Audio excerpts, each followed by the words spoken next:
Alright, bismillahirrahmanirrahim. Assalamualaikum warahmatullahi wabarakatuh. BBMA. BBMA, saya nak bagi nama dia apa Saya rasa VSM lah. Iaitu Volatility Structure Map. Sebab kita jadikan dia sebagai mapping untuk kita membuat trading. Ingat bila kita buat trading ni maksud dia kita kena ada mapping. Mapping ni kadang-kadang kita tak tahu pun itu adalah mapping. Tapi ia adalah mapping bila dia melibatkan struktur yang lebih besar dan pengentrian yang menggunakan struktur time frame yang lebih kecil lah. Alright. Seperti mana sekarang ni apa yang saya tunjukkan adalah mapping yang menggunakan kaedah BBMA lah. Cuma BBMA ni BBMA yang bukan klasikal BBMA, bukan yang kuno punya BBMA. Ini adalah BBMA yang berdasarkan real time line horizontal.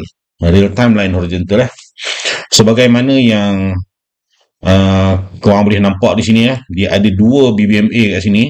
Satu BBMA yang belah kiri chart, satu yang belah kanan chart. Ni saya pisahkan lah. Alright. Boleh je di dalam kita punya setting ni kita nak bagi dia besar ke, dia memenuhi kiri kanan chart ke, ataupun kita nak sebahagian sahaja macam ni. Sebab sekarang ni saya nak memisahkan di antara time frame besar dan juga time frame yang kecil lah. Okey. Ini adalah waktu sesi opening. Waktu sesi opening. Jadi harga berdekatan dengan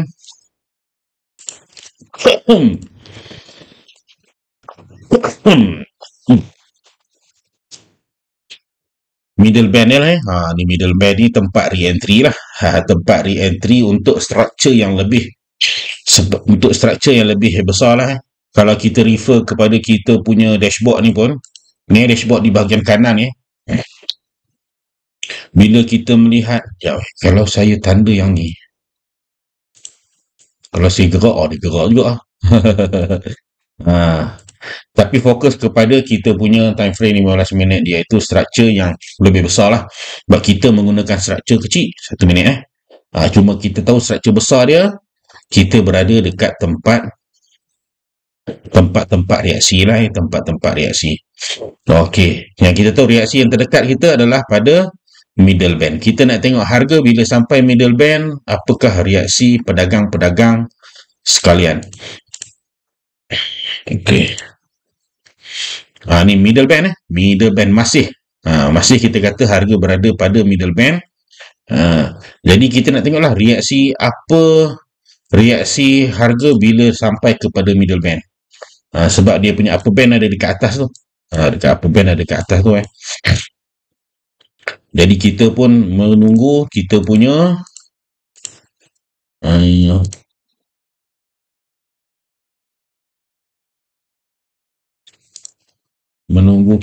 signage setup. Okey. Signage setup tu dah ada tu. Tapi untuk entry bukan tang sini bukan tang situ. Bukan tang alamak dua lot pula tak valid lah, bukan tak valid. Tak apa dah.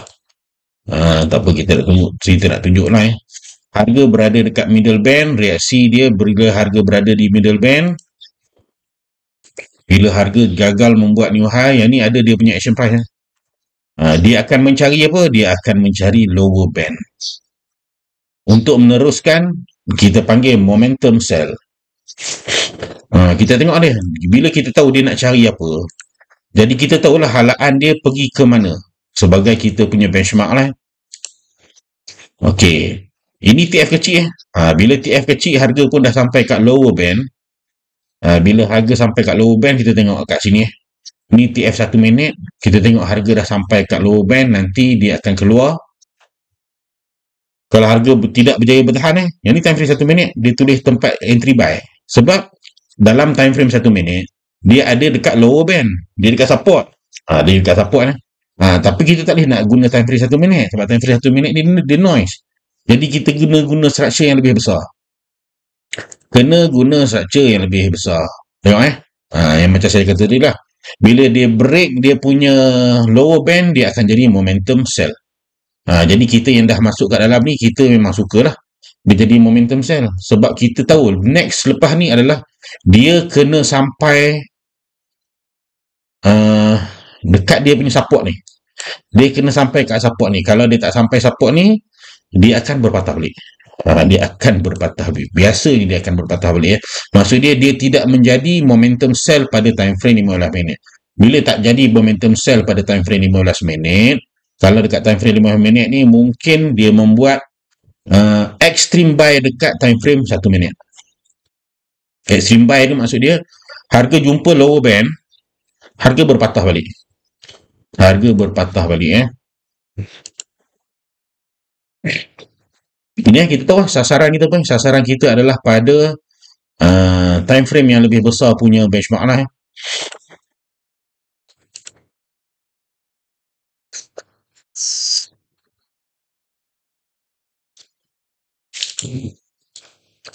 Cerita dia ni saya nak tunjuk. Saya nak tunjuk je. Tak apa. Kita TP tu. Oh, tak boleh TP tu. Boleh. TP. Ada tak boleh. Confirm je lah. Dah. Sikit lah. Okey. Harga tak menerus. Sebab tu kita bahaya sikit. Kita entry sell dekat dengan lower band. Bahaya sikit. Sebab kalau dia tak berjaya break lower band untuk menghasilkan momentum sell untuk kesinambungan penurunan, harga akan berpatah balik ke atas lah. Harga akan berpatah balik ke atas, menguji middle band semula lah. Maksud dia, kita yang tak sempat nak entry dekat middle band waktu pasal ke atas ni, kita kena tunggu harga sampai semula ke middle band dan kita kena buat setup lah. Ni tengok harga sampai kat middle band, dia turun. Sampai middle band, dia turun. Banyak kali jangan risaulah kalau terlepas entry tu. Sebab tu dekat FCPO ni, kalau terlepas tu hang tak payah FOMO lah.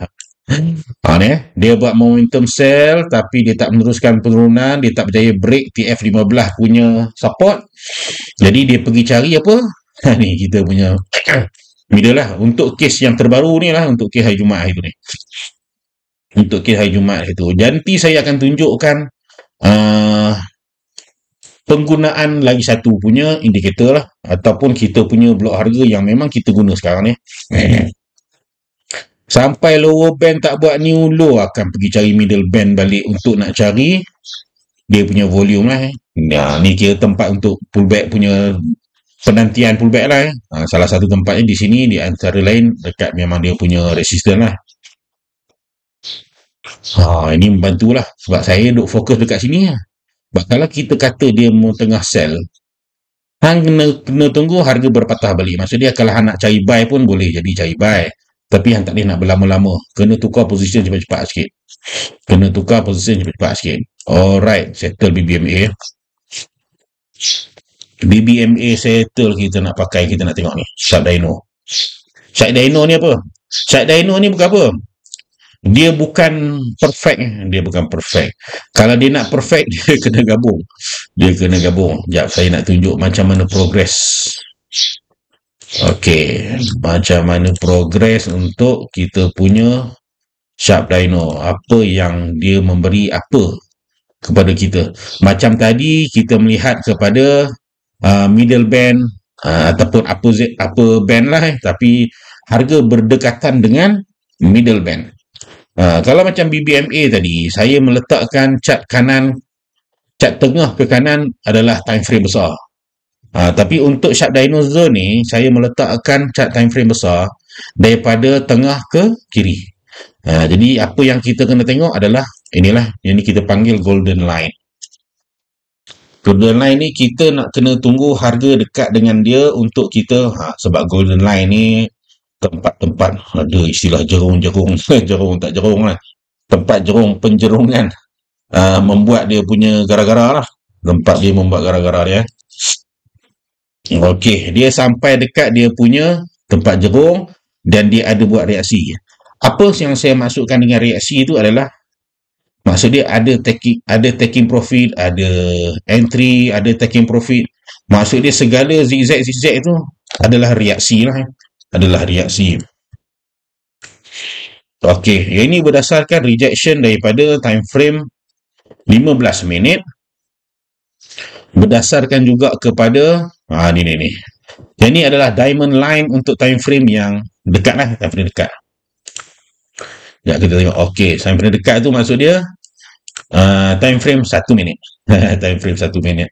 Maksudnya kita tahu lah, kalau ada rejection yang ni, benda yang first dia kena buat adalah dia kena lintas line merah.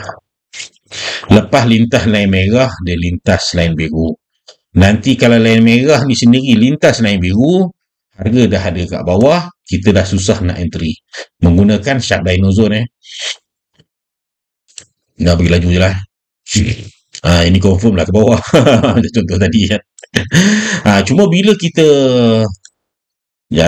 bila kita guna sharp dyno zone alone, kalau macam contoh dia tengah trending dan dia tidak ada sebarang sasaran di bawah ni, kita perlu menyasarkan kepada lowest lah, high low punya sasaran lah, sebab kita tak ada reference ni. Yang kita tahu reference, kalau aku ada kat atas ni, sasaran kita adalah lowest.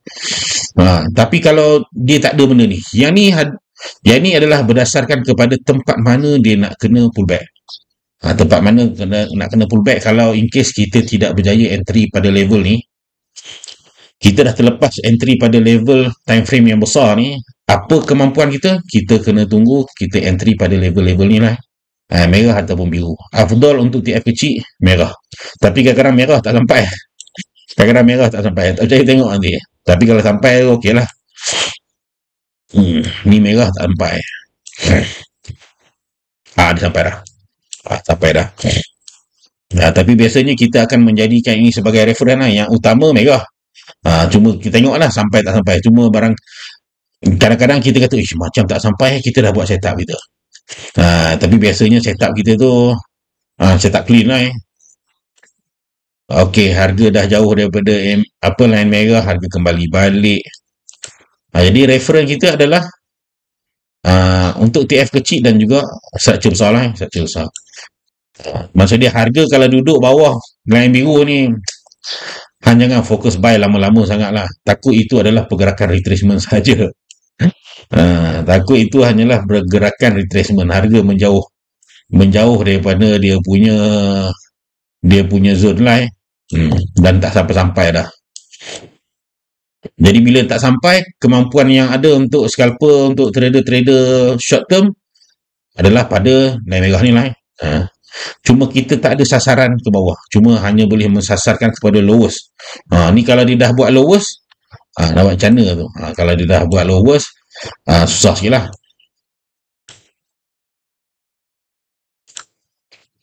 Okey, guys. Jadi kita nak tengok juga. Tira. Jadi kita nak tengok juga.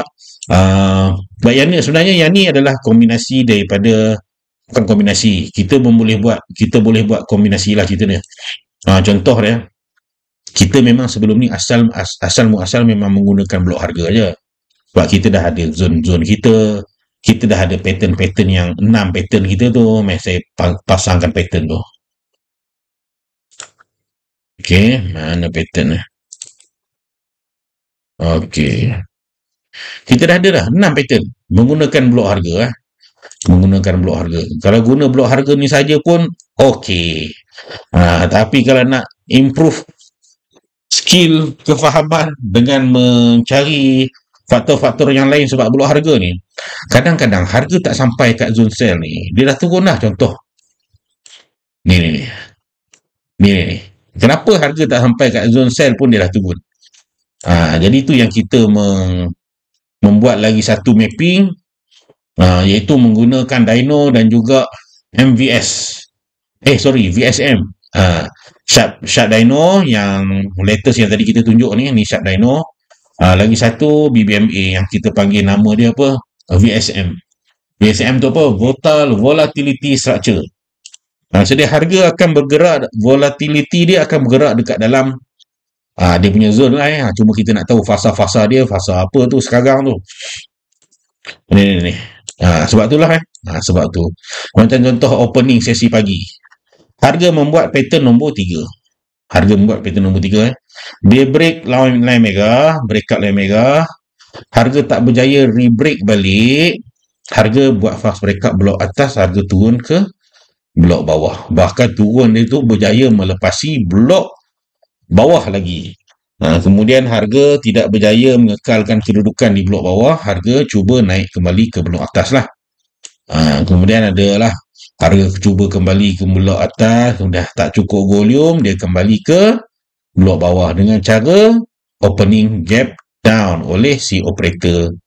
Harga masuk zone buy, patah balik ke zone sell, tak berjaya keluar blok, masuk balik dalam zone buy, collect buyer.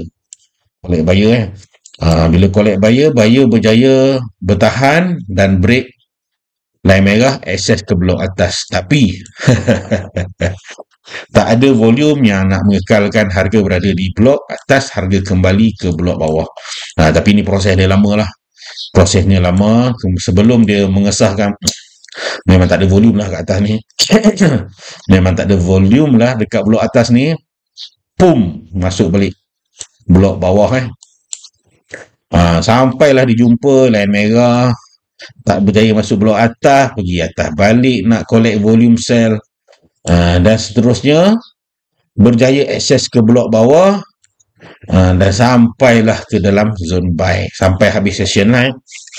Cerita dia blok harga valid, kombinasi di antara BBMA yang kita panggil sebagai VSM ataupun Sharp Dino Zone untuk membantu kita membuat trading yang bukan di dalam zone. Trading yang bukan di dalam zone contoh ni datang ni.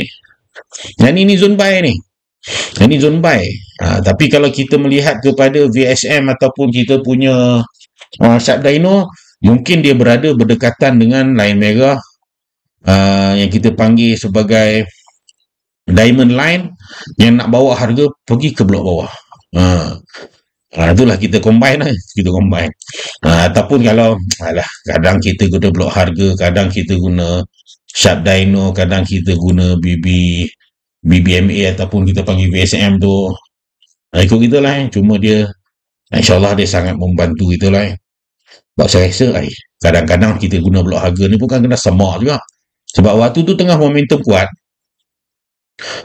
Kalau kita guna blok harga mungkin duduk dalam zone sell. Tapi momentum kuat ni. Kalau kita tengok mungkinlah kita punya